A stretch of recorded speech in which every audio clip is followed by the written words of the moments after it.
Bon, Kezako, ce produit, bon, c'est produit de la marque Griffon. C'est un produit qui est étanche chez IFI, hein, tout est écrit là, étanche à l'eau, à l'air.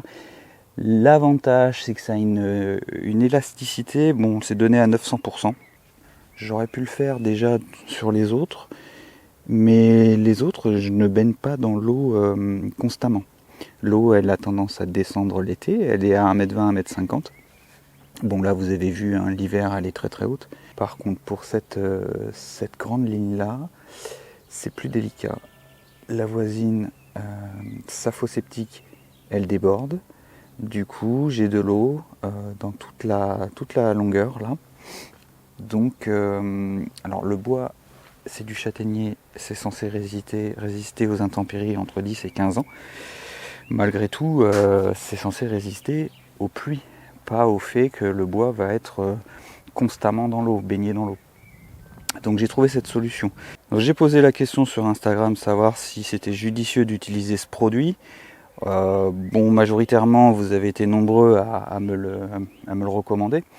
Ceci dit, quelqu'un m'a quand même fait la remarque que l'eau du coup ne va pas pouvoir, par gravité, ne va pas pouvoir s'évacuer. En séchant, l'eau a tendance à vouloir sortir par le point le plus bas.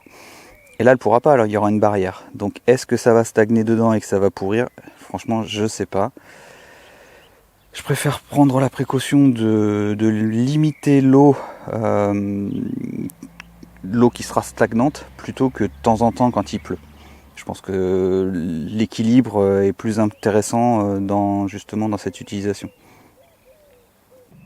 Donc voilà, au bout d'un quart d'heure, on voit que c'est déjà sec à certains endroits. Ici, c'est encore frais. L'autre côté, c'est pareil. C'est là où j'en ai mis un petit peu plus. Mais je vais pouvoir le mettre. Et puis celui-là, comme ça, il a le temps de sécher, le temps que j'ouvre avec la tarière, et puis ainsi de suite. Alors je vais mettre plus de temps parce que je suis tout seul et puis maintenant il va falloir que je fasse ça. C'est pas grave, doucement mais sûrement. J'ai déjà fait tout ce côté-là, je suis plutôt content. Tant que j'en suis aux explications, les poteaux, je les espace tous les 1,80 m, c'est ce qui est préconisé. Il n'y a vraiment que dans l'angle là-bas. J'avais 4,20 m, il aurait été dommage que j'en mette un tous les 1,20 m on va dire. Donc j'ai mis à peu près à 2 mètres. Ça ira très bien. La ganivelle a l'avantage d'être ouverte, donc du coup le vent peut passer. On ne va pas se coucher dessus, ça ne va pas bouger. Enfin, j'espère.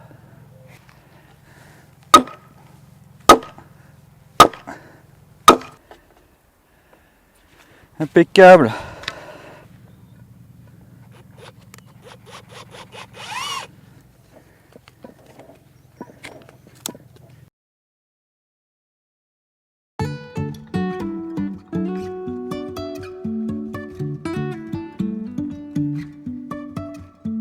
Life is a winding road, no telling where it goes. Driving through days and nights, won't stop for traffic lights.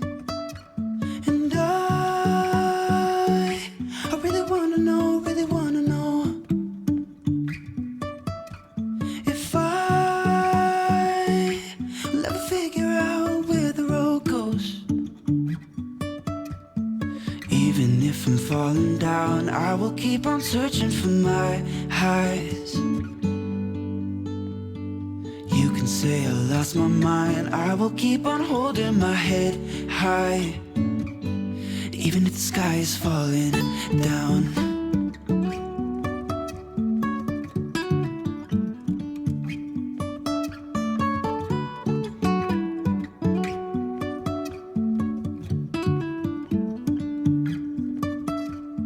Jumping from cliffs so high, trusting our wings to fly. Sometimes we're crashing down, but we get up and start from the ground. And I really wanna know if I'll ever figure out where the road goes. Even if I'm falling down, I will keep on searching for my highs. You can say I lost my mind, I will keep on holding my head high. Even if the sky is falling down, even if the sky is falling down, yeah. The sky is falling down.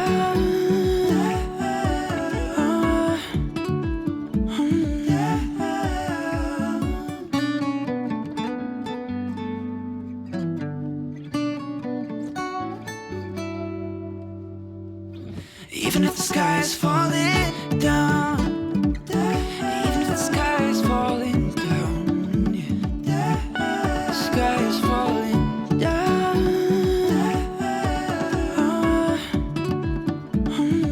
Bon voilà, moi c'est la fin de journée, il est bientôt 18 h, il faut que je rentre, c'est le couvre-feu.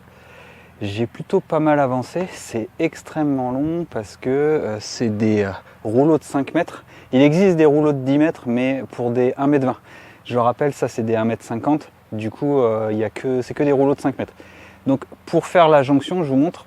Alors ce qu'il faut faire quand on arrive au bout du rouleau, sans mauvais jeu de mots, il faut enlever donc la dernière lame, le dernier poteau en châtaignier, donc il faut le désentrelacer. Il y en a 4. C'est assez dur, c'est du fil d'acier qui est quand même assez rigide. Ensuite, il faut mettre le début du rouleau suivant et il faut renouer. Sauf qu'on ne tombe pas toujours sur la même épaisseur de poteau là, donc il faut dénuder un petit peu, enfin faut s'arranger. C'est long, c'est très long, mais c'est faisable. Je suis arrivé, il était 3h15 et là il est presque 18h, il est 17h30 et j'ai fait 9 rouleaux. Avant que je vous montre ce que ça donne, je tenais à vous dire que le terrain était officiellement viabilisé. Ici on a le compteur d'eau, le compteur EDF, évidemment qui n'est pas encore raccordé, hein. Mais il y est ici, là, dans le coin, on ne le voit pas, hein. Mais il y a le regard du tout à l'égout. Ils sont venus installer le tout à l'égout. Le tout à l'égout est à 1,50 m. Ça c'est une bonne nouvelle, j'ai pas besoin d'une pompe de relevage. Et puis ben voilà, c'est parti, je vous montre ce que ça donne. Voilà, il ne m'a pas semblé nécessaire et judicieux de vous filmer le restant, c'est grosso modo toujours la même chose. Ce que j'expliquais, c'était que le plus long, c'est de réunir les deux ganivelles ensemble, le fil étant recuit, donc c'est un petit peu compliqué, surtout que j'ai des petites pinces. Voilà, donc j'ai tout simplement utilisé ce qu'on appelle un arrache-clou, un coupe-fil d'acier et puis une pince classique. Ça fait très bien l'affaire, c'est plus long, je pense qu'il existe autre chose, mais je les ai pas sous la main. Mais honnêtement, on s'en sort très bien. Pour le détail, j'ai utilisé une visseuse à choc, mais clairement, vous pouvez utiliser une visseuse classique. Autre point, j'ai utilisé des vis de chez Spax. Alors, celles-ci, c'est les références Yelox et elles ne vont pas du tout pour l'extérieur. J'ai été pris dans l'emballement, j'ai voulu les utiliser. Le systénaire est joli, j'ai pris ce que j'avais sous la main sans réfléchir. Mais clairement, pour l'extérieur, il vous faut des vis inox. J'avais partagé l'avancée de mon chantier sur Instagram, et d'ailleurs je vous invite grandement à aller sur Instagram pour voir les chantiers un peu au jour le jour. Et donc un commercial de chez Spax m'a dit non, c'est pas du tout ce qu'il faut que tu utilises, il faut que tu utilises des vis inox. Et oui, et le pire c'est que je le sais, mais comme je vous disais, j'ai été pris dans l'emballement. Donc je suis allé chercher des vis inox. Donc voilà, j'ai utilisé ces vis là, elles sont en catégorie A2, il existe des catégories A4 et celles-ci sont pour des utilisations proches des côtes. Je suis pas très loin des côtes, mais ça suffira largement, en tout cas pour ça, je sais pas pour une maison. Pour la maison, j'ai autre chose, toujours de chez Spax et je vous présenterai ça la prochaine fois. Pour les petits détails, il y a 80 mètres au total de clôture, il y a donc 18 rouleaux de 5 mètres en 1,50 m de hauteur et il y a 45 poteaux en 2 mètres. Le tout est en châtaignier. Puisque je parle de Spax, j'ai décidé de vous offrir un systénaire que j'ai en ma possession. Encore une fois, je vous invite à aller participer sur Instagram. Ça peut paraître étrange de parler de jeux concours sur YouTube et qui se passe sur Instagram, mais c'est beaucoup plus facile à contrôler et c'est plus sympa. Donc je vous invite vraiment à vous inscrire sur Instagram et à venir voir le jeu concours qui va venir. Bon, il s'agit de quoi? Il s'agit d'un systénaire de chez Spax, comme je le disais. Ce sont donc les références Yelox, elles sont sans chrome 6, ce sont des têtes Philips. Donc je le répète, les Yelox sont faites pour l'intérieur, ne faites pas la même erreur que moi. Donc tout est mis sur la boîte, vous avez tout un tas de tailles différentes, de diamètres différents. Les embouts qui vont avec, évidemment ce ne sera pas celui-là, puisque celui-là c'est le mien et il est entamé, mais j'en ai un tout neuf, jamais ouvert à la maison. Et donc pour participer, c'est pas compliqué, vous vous rendez sur Instagram et bientôt je ferai donc l'animation et je proposerai donc le jeu concours. Ce qu'il faudra faire généralement, c'est vous inscrire à mon Instagram, s'inscrire à la marque référencée, taguer 2 ou 3 amis, la mettre en story, pourquoi pas, ça fait toujours plaisir. Voilà, j'espère que cette vidéo vous aura plu. Mettez un petit pouce en l'air si c'est le cas. N'hésitez pas aussi à vous abonner, à commenter, c'est très bon pour le référencement. Je vous remercie d'être chaque jour de plus en plus nombreux et je vous dis à très bientôt. Ciao, bye.